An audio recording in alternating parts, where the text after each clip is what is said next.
President Murmu said that the government is committed to social justice in the country. मेरी सरकार दलितों, पिछड़ों, वंचितों, जनजातीय समाज सभी के लिए पूरी संवेदनशीलता से काम कर रही है। सबका साथ, सबका विकास का विजन देश के हर नागरिक के जीवन में सकारात्मक प्रभाव ला रहा है। वर्ष 2014 की शुरुआत में सिर्फ 25 करोड़ नागरिकों तक की सोशल सिक्योरिटी की योजनाएं पहुंच पाती थी।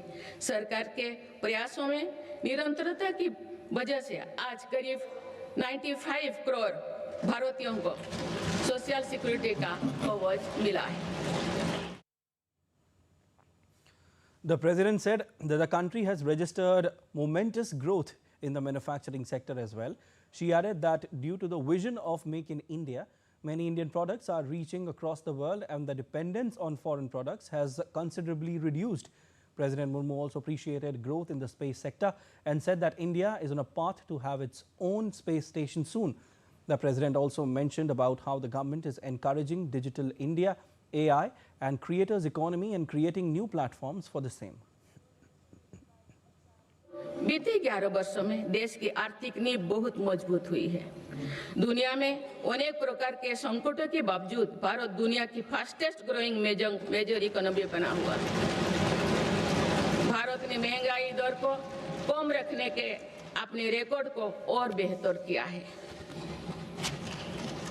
इसका सीधा फायदा देश के गरीब और मध्यम वर्गीय परिवारों को हो रहा है।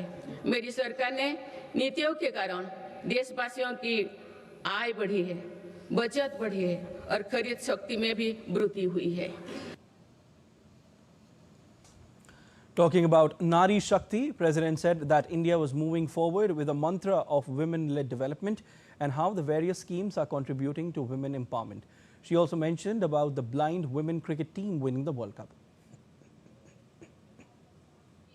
सरकार की प्रगतिशील सोच और नीतियों के परिणाम स्वरूप देश के हर महत्वाकांक्षी क्षेत्र में महिलाएं तेजी से आगे बढ़ी है। इसी दिशा में कुछ ही महीने पहले देश ने एक और बड़ा माइलस्टोन हासिल किया है। राष्ट्रीय शिक्षा अकादमी यानी एनडीए में महिला कैडेट्स का पहला बैच पास आउट हुआ है। इससे ये विश्वास और मजबूत हुआ है कि देश के विकास और सशक्तिकरण में नारी शक्ति सबसे आगे खड़ी है।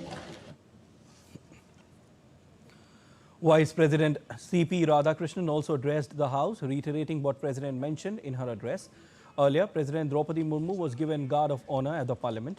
She was received by Vice President C.P. Radhakrishnan, Prime Minister Narendra Modi, Lok Sabha Speaker Om Birla and Parliamentary Affairs Minister Kiren Rijiju.